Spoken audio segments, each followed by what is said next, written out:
Daniel Pink, the author of the book A Whole New Mind, has a sobering warning. In a world where more and more average work can be done by computers, robots, and talented people overseas, faster, cheaper, and just as well, serving vanilla doesn't do it anymore. It's all about serving chocolate sauce, whipped cream, and a cherry on top. So what does it take to find and keep a job in such a demanding world? Surprisingly, one powerful answer is this: negotiate it. In this session, we'll look at this question: how can you use your negotiating skills to be more creative, informed, and effective as a job seeker and employee? While many of the ideas we've explored can help you a lot in the work world, there are special negotiation ideas that are particularly well tailored for it. We'll discover ways to apply and add to your skills to create opportunities in the workplace and to make you more successful there. Let's start by looking at some ways to find work. Conventional wisdom touts traditional methods: answering ads, sending out lots of resumes, interviewing on campus, and searching the internet. But studies find that these methods are actually pretty ineffective, especially in tough economic times. But if you take an interest-based negotiator's approach to that task, you may discover and even create opportunities that others never find. To introduce you to one of the most powerful ways, let me tell you a story about a student of mine I'll call Kim. A couple of years ago, Kim came to my office and said, "Professor, you know that 5-minute talk you give about job seeking? Well, I took it seriously, and I want to tell you what happened. You see, I have a pretty so-so resume.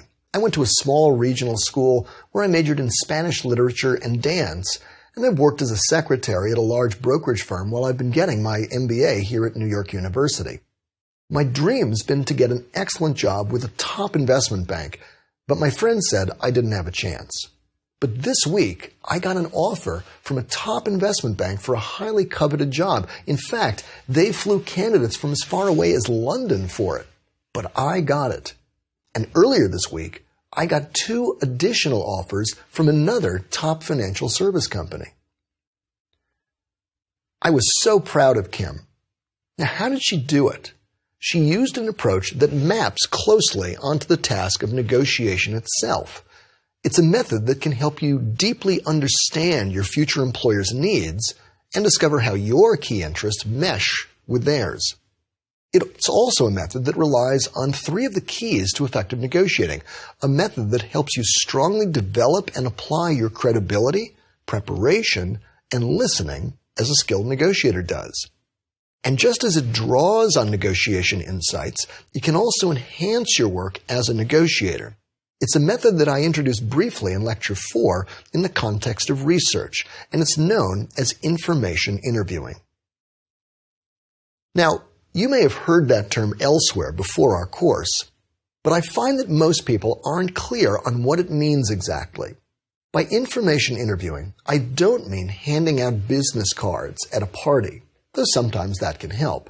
I don't mean putting your name and resume on a social media site, though that can sometimes help too. I don't even mean calling your uncle and asking him to get you a job at his firm, though that can be a good idea. Here's what I do mean. Information interviewing is a way to find meaningful work by having a series of conversations in which you ask people for information, not a job. That's right. This is an indirect, counterintuitive approach where you humbly seek answers from lots of people to certain powerful questions, rather than asking them for a job. This isn't subterfuge. You really mean it when you say, "I'm not asking for a job. I just really want to learn from you." Surprisingly, that process can open hidden doors in ways conventional job seeking never does. Here's why. Studies find that about 75% of all jobs in the United States are filled through connection, referral, and internal promotion. Now, that may seem like bad news at first, if you feel you don't have a big old boys network, but it's actually good news. Because if you connect it to the strategy we're discussing now, information interviewing, you can discover hidden paths to excellent work through your contacts and referrals. As you talk with them, they'll in effect coach you and direct you toward your ideal work and eventually connect you with someone there who can seriously consider you. Even better, information interviewing can help you discover right livelihood. That is, it can help you discover what work you love to do. And let me tell you, there are few happinesses in life better than right livelihood. As I often say, I used to practice corporate law, now I enjoy my life. I just love what I do now, and to the extent that I had control over finding it, information interviewing was a key. One more thing. As we'll see, information interviewing can be a valuable tool for any negotiator. Here's the basic task. You write down a list of 30 to 100 people who might know something useful about your interest in a specific type of work. You do some basic reading about the work so you're conversant with it. Then you contact the person on your list who you feel most comfortable speaking with and politely ask her if you can chat for around 15 minutes at her convenience about your interest in that work. Face-to-face is best. Phone is fine. Email? Probably not. When you meet, you start by asking broad questions like this. Tell me about the field. Tell me about your work in it. What do you like and dislike about it? Here's one of my favorites. I understand it usually takes this credential or qualification to do that work. Are there any exceptions to that rule? Do you know anyone who's doing it well without those requirements?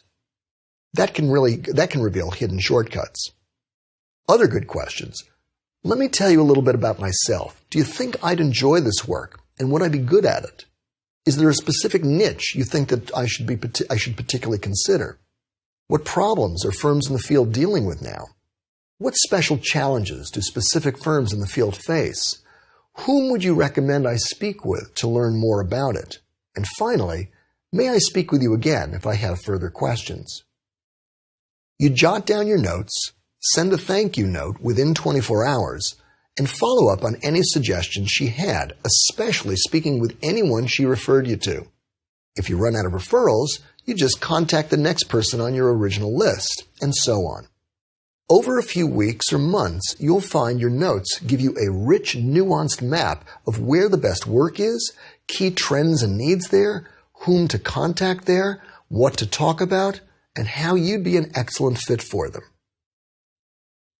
Information interviewing is deeply connected to negotiation in lots of ways. It's a way to uncover your interests and those of others. It's a rich form of factual research, as we've seen. It's a way to learn about hidden options and alternatives to agreement. It's a rich way to, in effect, role play with people who are like your future interviewer. It's a way to help you deeply understand or empathize with your future job interviewer and her firm. It's a way to build credibility from contacts and referrals who can refer you and help you. In short, it taps most of the I foresaw it. But information interviewing can help you do more than apply negotiation principles to the task of finding a job. It can also help you get far more yeses at work in the negotiations you do with colleagues and prospective clients. A few months ago, a student of mine named Matt called me to tell me that information interviewing had saved his career, letting him leave his old firm before layoffs began and find a better job doing work he loved. But here was the surprise. After he got the job, he kept right on information interviewing, not to find a job, but to enable him to do his job more effectively. Matt found it helped him build relationships with colleagues, learn from them, win their trust, honor them for their insight, and discover traps, needs, and challenges he would have otherwise missed. He said, Professor, I think you may be underselling this method. Information interviewing is so helpful to my work with colleagues that really it should be a basic daily career task for everyone. Matt's right. A good friend of mine survived 5 rounds of layoffs and eventually became the head of his company's world-renowned research lab. Over the years, I've watched with amazement as he did this. Ben, I said, how did you survive and prosper when so many other good people were losing their jobs? In essence, Ben said, he continually information interviewed at work. Doing that gave him early warnings about upcoming layoffs, revealed changing needs within the company, pointed him toward people who could help him meet those new needs, and prepared him for conversations with key decision makers. It also built his relationship with colleagues who came to trust and respect him for his sincere and humble approach. Throughout our course, we've worked on the assumption that a negotiation is a set process that happens in a few minutes or days, as if it was an escalator up the mountain. But we've seen over and over that skilled negotiators go slow to go fast, and that in many cultures, a slow relationship-building process normally precedes formal negotiation. So it's quite reasonable to take a different approach and treat negotiation as a gentle walk up switched-back roads along the mountainside, a walk that may take longer, but that may lead to richer, fuller, better outcomes in the long run. Imagine how effective Ben, Matt, and Kim can be if they need an agreement with a colleague at work whom they've previously information interviewed.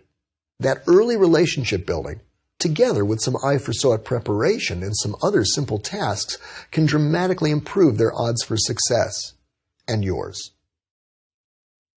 But there's another way to combine the power of information interviewing with other negotiation principles. It's a way to create paying work for yourself where none exists, working for someone who doesn't even know she needs you right now. First, you think about things you love to do, the subject matter you love, the special abilities you'd like to use, and the geographic places you'd like to use them. That is, your interests. Then, during your information interviewing, you pay particular attention to the specific needs of employers in the field you're interested in, their interests. Then, as you learn things, you can develop some not-so-obvious jobs or projects that you could do that could really help someone you'd like to work for. In effect, some creative options. For example, imagine you're fluent in Spanish and English, and you're looking for a job in social media marketing. Imagine you hear that several smaller regional sports teams just don't understand social media. Also, you hear they don't appreciate Latin American fans' growing interest in regional teams. Imagine you learn that many old-time front office management people don't speak Spanish, don't even use the web much, and don't seem to be looking for help. That suggests a not-so-obvious job or project, international social media sports marketing designer. Now you do some further factual research and brainstorm more options to develop the idea. As part of your research, you find out if anyone does work like this somewhere in the industry. If so, his work may strengthen your case that 1, this unfamiliar work is valuable, and 2, other firms pay to have someone do it. If no one is doing this work, you may have discovered a hidden opportunity that could give a wise employer an advantage over other firms. You can test your best idea with further information interviewing to find out what people think of it and use their insights to refine the idea. With this groundwork, you can develop proposals that you can pitch to someone in authority at the firm you'd like to work for. And with some referrals from your interviewees, you can reach them. When you do, you speak to the first person's interests like a skilled negotiator would. You might say, for example, at your convenience, I'd like to speak with you for about 10 minutes about your team's growing need to connect with Spanish-speaking fans through social media. I have an idea that can especially help a smaller franchise and that several of your peer franchises already use quite profitably. You can propose a full-time job, a part-time job, a consulting arrangement, or a 60-day trial, among other things. Just be careful not to let them treat you as a disposable temp worker. If you do take on a trial assignment, negotiate when it will end, what full-time position they'll consider you for, and what it will take for you to have a successful trial. In this way, you can actually create for yourself a job, or a project, or a service, or even a business line that your future employer didn't even realize it needed, but really does need. Here again, notice how powerful it is to find others' hidden interests that you can satisfy, develop creative options, and then show how you can meet their interests. Notice, too, that we're really taking an interest-based approach to work itself. Because let's face it, your interest is not necessarily to find a job, but to find something you can gladly do that others will pay you to do. One option that serves that interest is a full-time job, but that's just one of many. Millions of people have had wonderful work lives and never held a job. Novelists, entrepreneurs, professionals, tennis players, and independent contractors, among others. Getting that distinction can open up possibilities. For example, an American woman was working for a bank in Beijing just as China was opening to the West.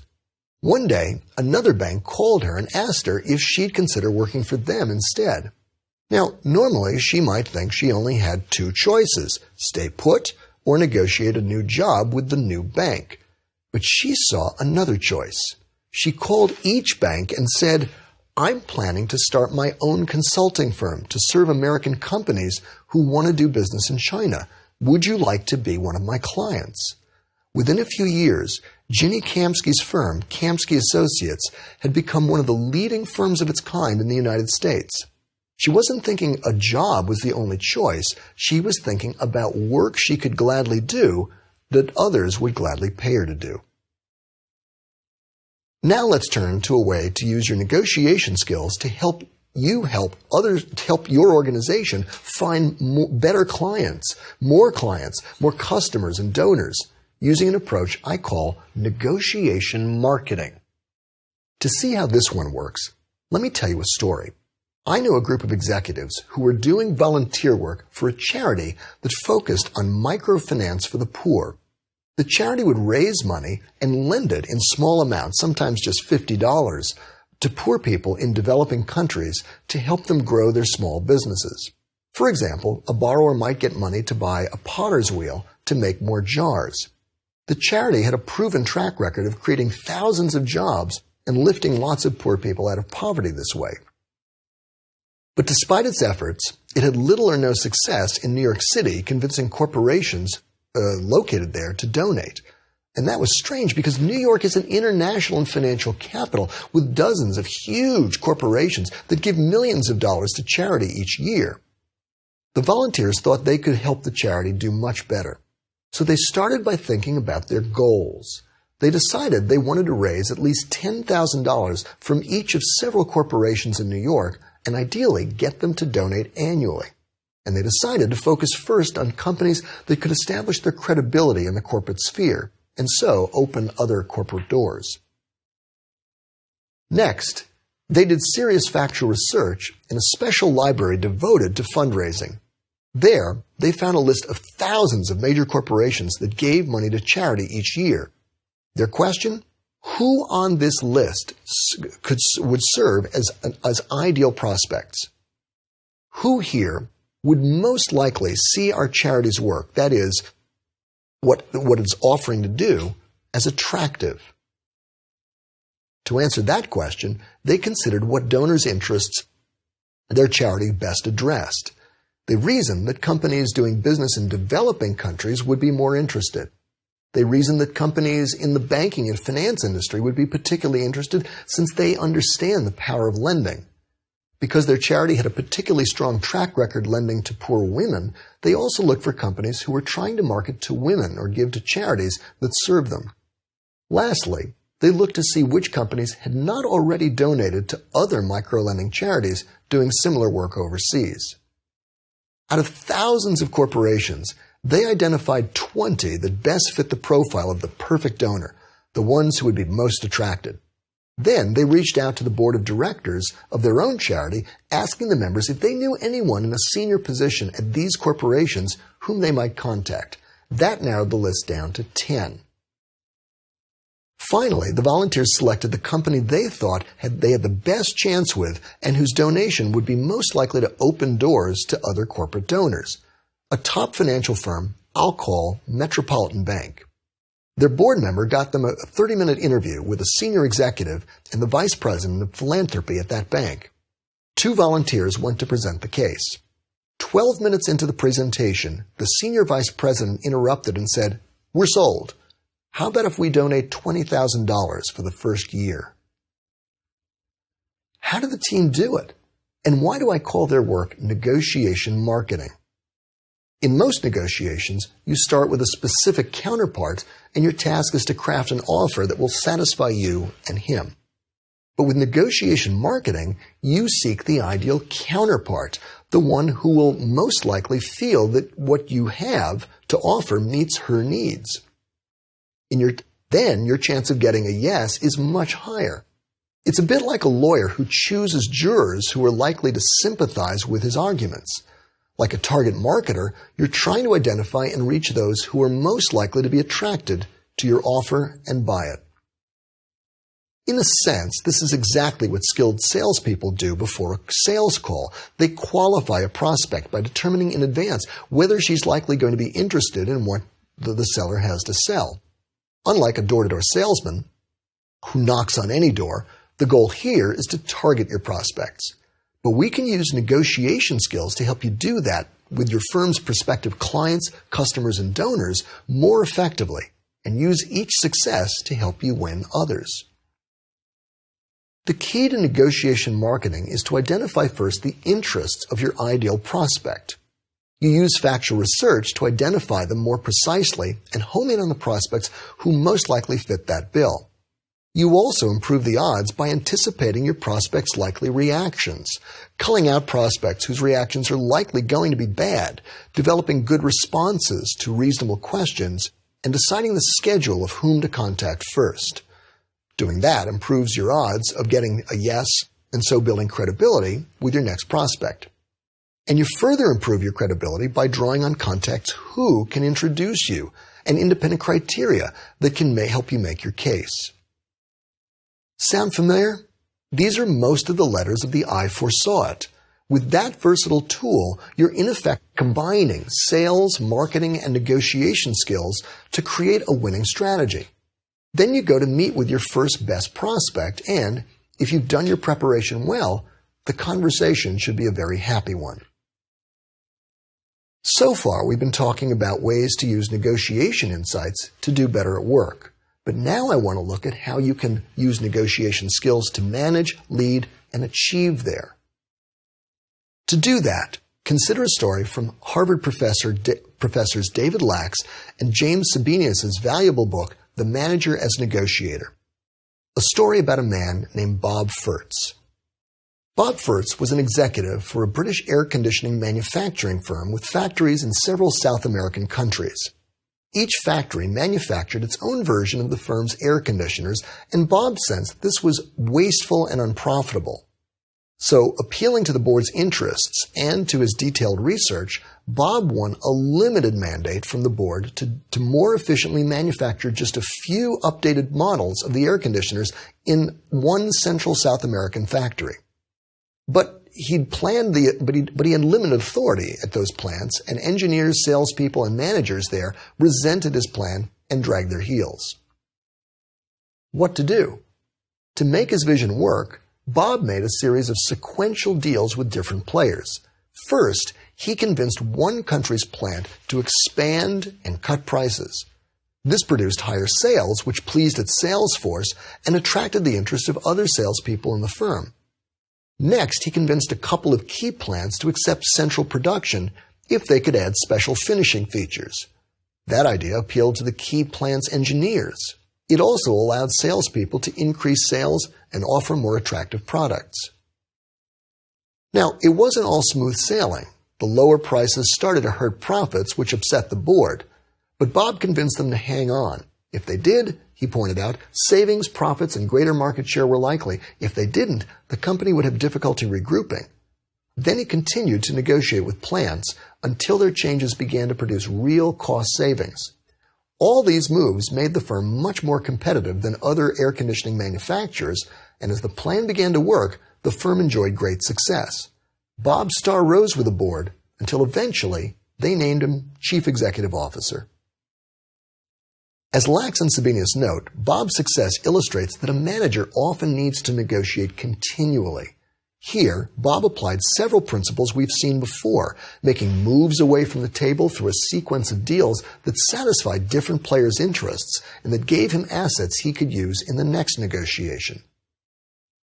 But you might hear all this and say, Professor Freeman, you don't understand. My workplace would never allow me to be that creative. It's very bureaucratic, and administrators there live by the policy manual saying, it's my way or the highway. What can I do in that situation? Good question. Often our workplaces are rule-driven and rigid, and we seem to be in no position to do creative bargaining. And let's admit freely that creative negotiating often won't work in strict bureaucratic situations. While we've started to consider that problem, it's time now to take it on fully.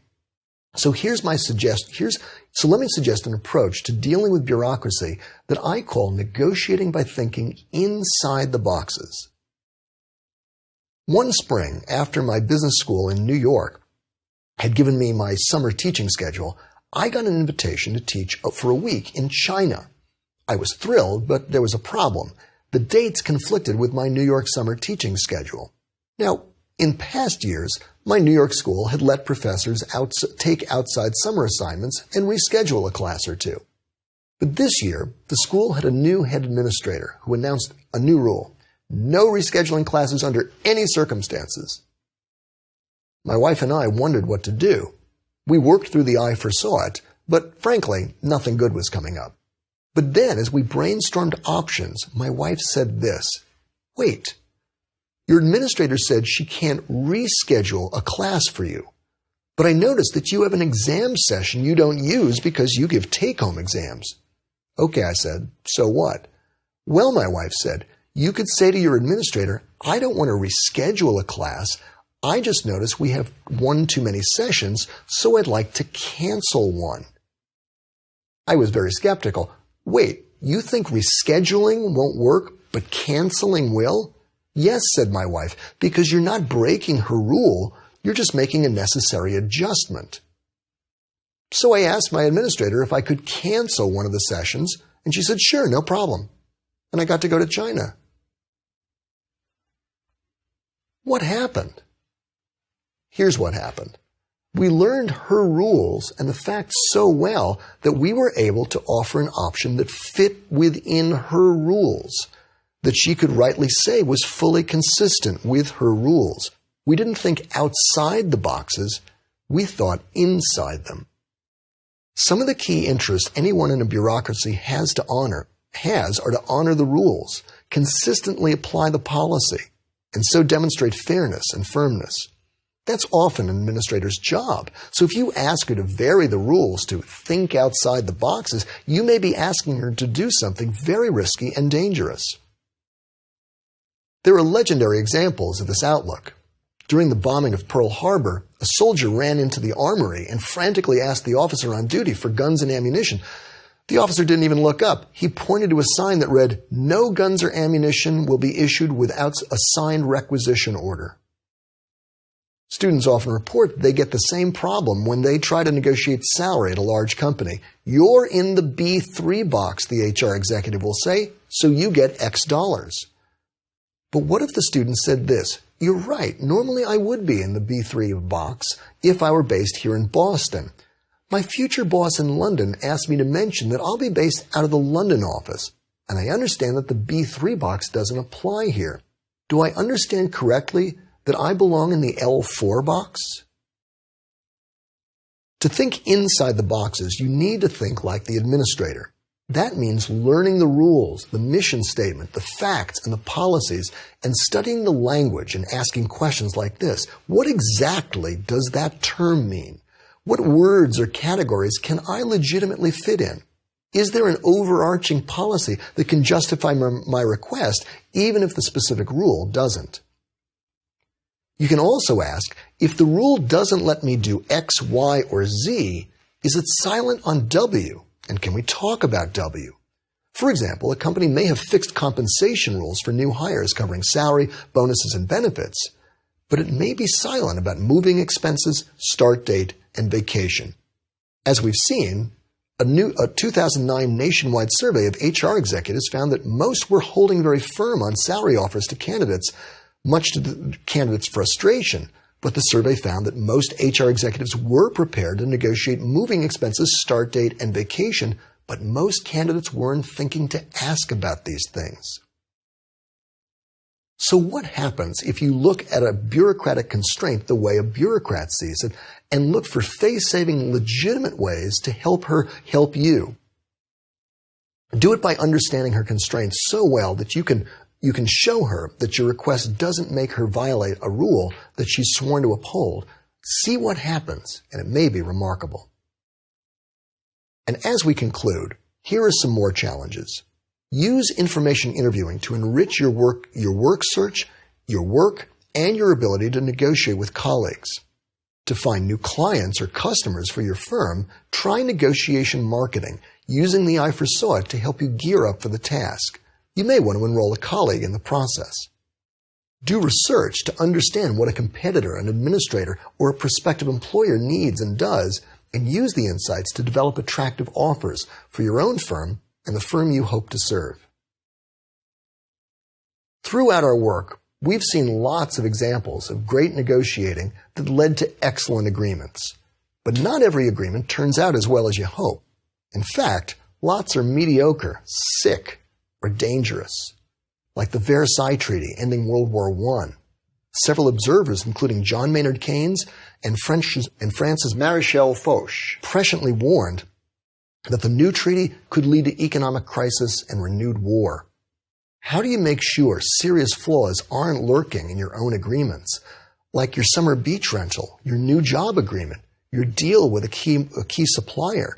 And how can you save the day if there are traps there? We'll look at ways to heal the deal in our next session.